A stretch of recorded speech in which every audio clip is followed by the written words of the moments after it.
Check natin yung odo kung ilan.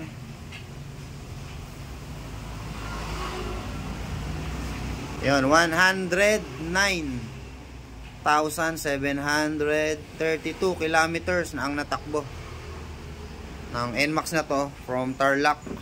Okay, so bali engine build na gagawin natin dito 195cc. Alright, so eto na, nahiwalay na namin yung engine. Stock parts out. TRF crank plus 4. Right.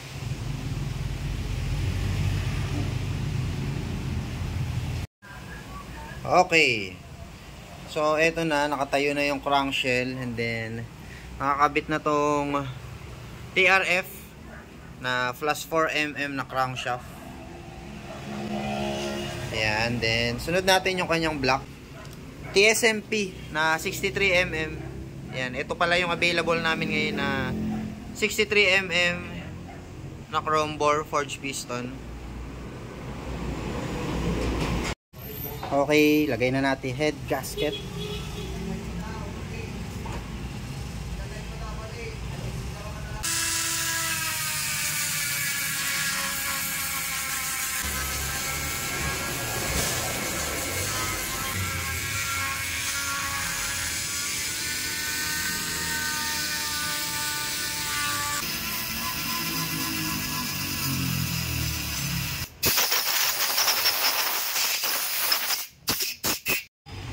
Okay, so ito na yung MTRT head na i-assemble ko na yung internals. Makakabit na yung kanyang bulbs. 22mm yung intake, 19mm ang exhaust,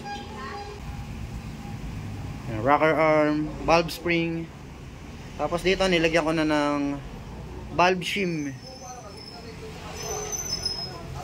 And then so yung cam na gagamitin pala natin dito ay MTRT stage 3.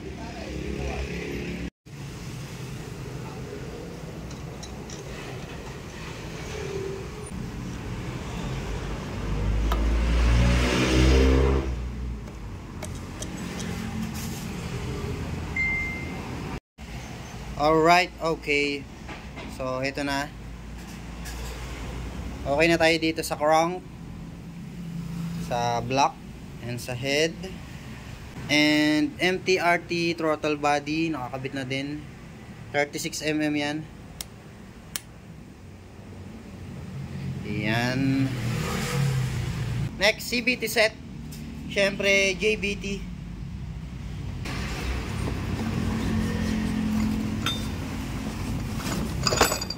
Yan. Forge bell.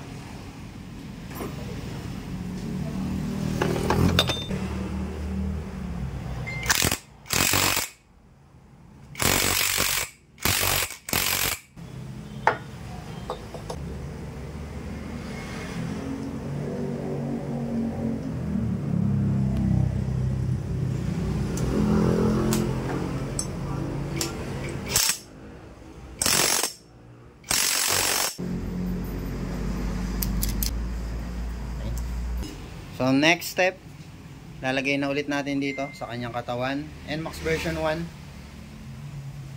Then after nun, ito na pala yung gagamitin natin sa kanya na ECU. Ito si UMA Racing M9 ECU. So ito yung bago ni UMA. Ayan, naka 4-core MCU. Tapos wireless connection na siya. Alright, so nakakabit na din yung power pipe niya. So gagamitin nating pipe dito, yung dati pa rin niya, JBT5 version 2 Silent Killer. Ayan, nilagyan na lang natin ng bang adapter para sa pagtotono ng AFR.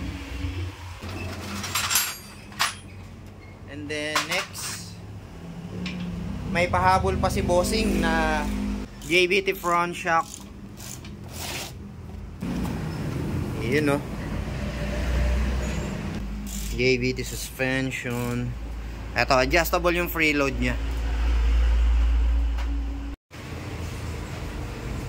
Alright, nakakabit na ang JBT suspension.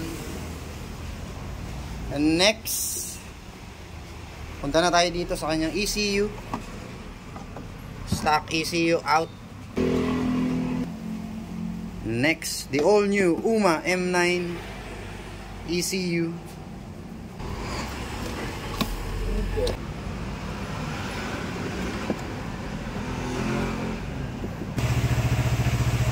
Alright,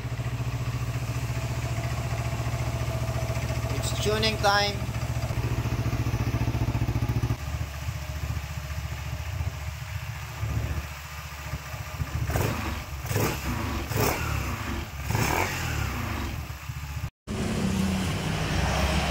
Okay, ready to release na to si NMAX version 1 from Tarlac. Okay, so bali ito yung mga stock parts nya pinagpalitan. Sir, babox na namin. Alam ba ni Mrs. yan?